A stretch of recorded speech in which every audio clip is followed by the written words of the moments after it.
Welcome back. A bit of trivia here that I couldn't impart in the intro for Way Out West for fear of spoiling one of the jokes. When Stan was singing Trail of the Lonesome Pine, his voice was dubbed first by Chill Wills, who happened to be a member of the Avalon Boys, and his high falsetto was dubbed by Rosina Lawrence, the actress who played Mary Roberts.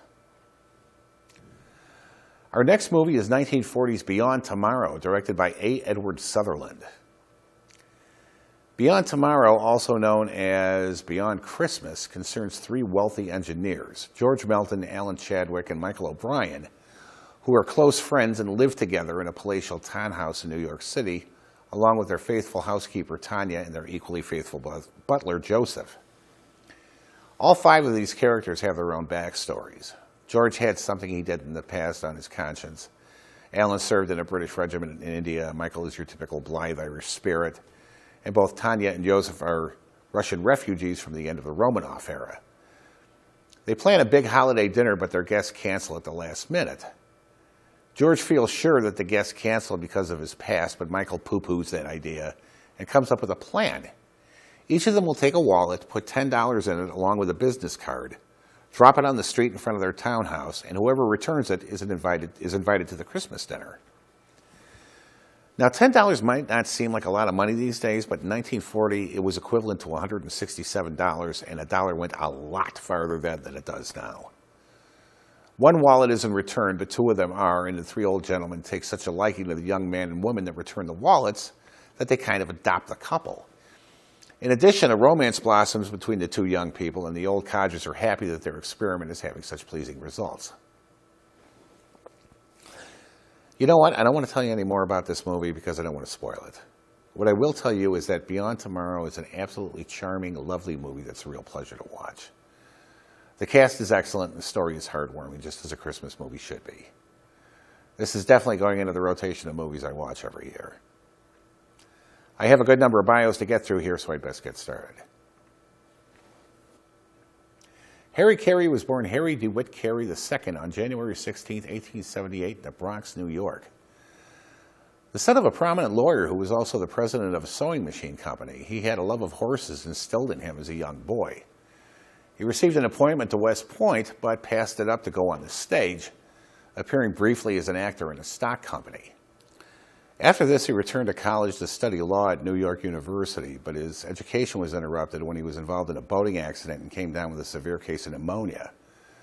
While bedridden, he wrote a Western play entitled Montana to pass the time.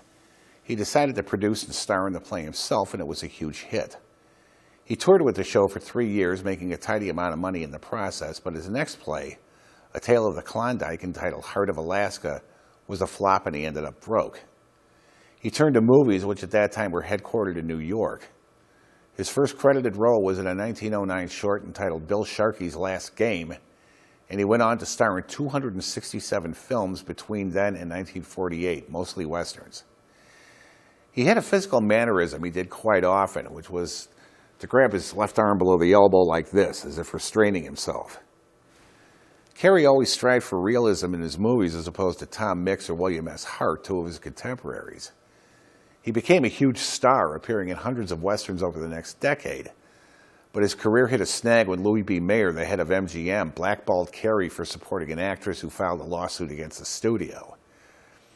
Happily for Carey, however, his last film for MGM, 1931's Trader Horn, was a huge hit and revitalized his career. He split his time between starring in B pictures and playing supporting roles in A productions. He appeared as the president of the Senate in Frank Capra's 1939 classic Mr. Smith Goes to Washington. He finally made it to Broadway in 1940, debuting in the play Heavenly Express, and followed that up starring in two plays by Eugene O'Neill, Ah, Wilderness and But Not Goodbye.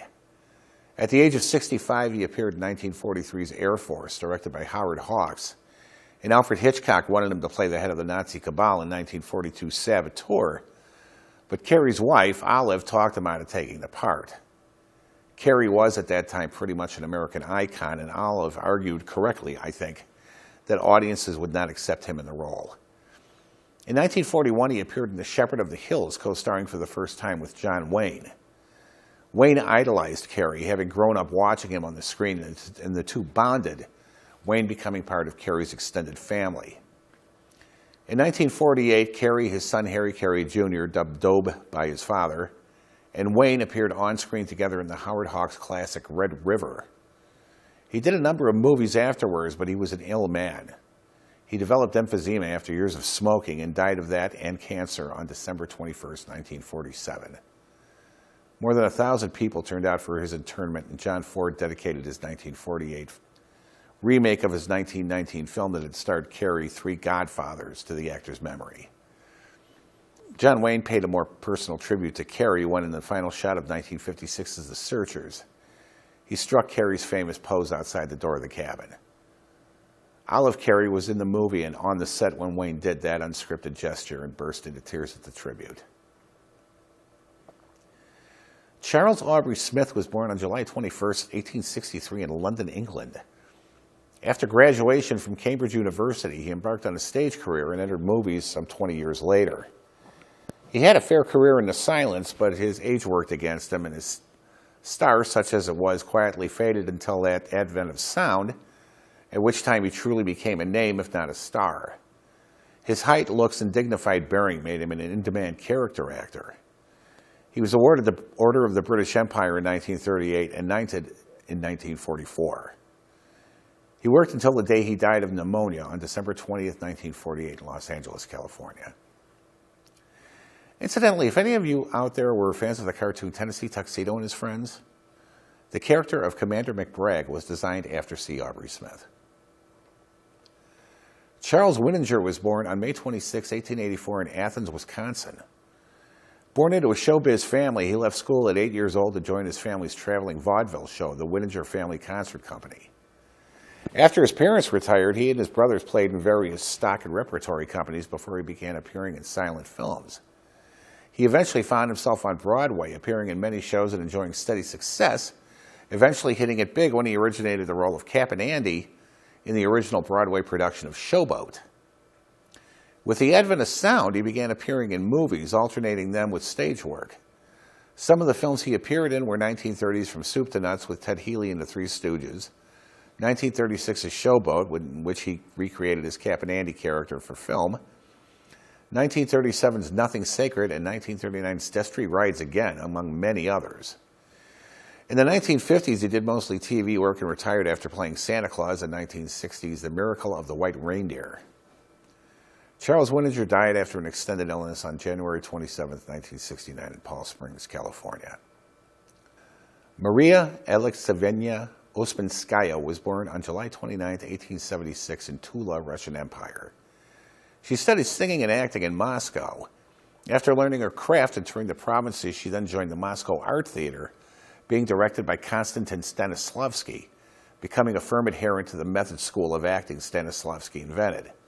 She first came to America in 1922, and after returning to Russia, defected and became a major Broadway star for more than a decade.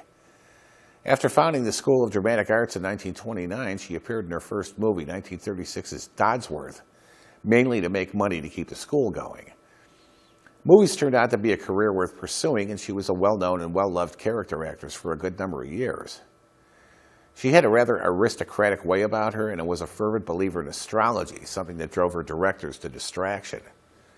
She wouldn't travel or perform unless advised to do so by her astrologer. The audience loved her, but she was pretty much despised by cast and crew members in movies she appeared because she could be so overbearing. She appeared in many A and B movies during her career and was twice nominated for a Best Supporting Oscar. Today, she's best remembered for appearing as the old gypsy in 1942's The Wolfman and 1943's Frankenstein Meets the Wolfman. A heavy smoker, she fell asleep while smoking in bed and died of a stroke 3 days later on December 3, 1939 in Los Angeles, California.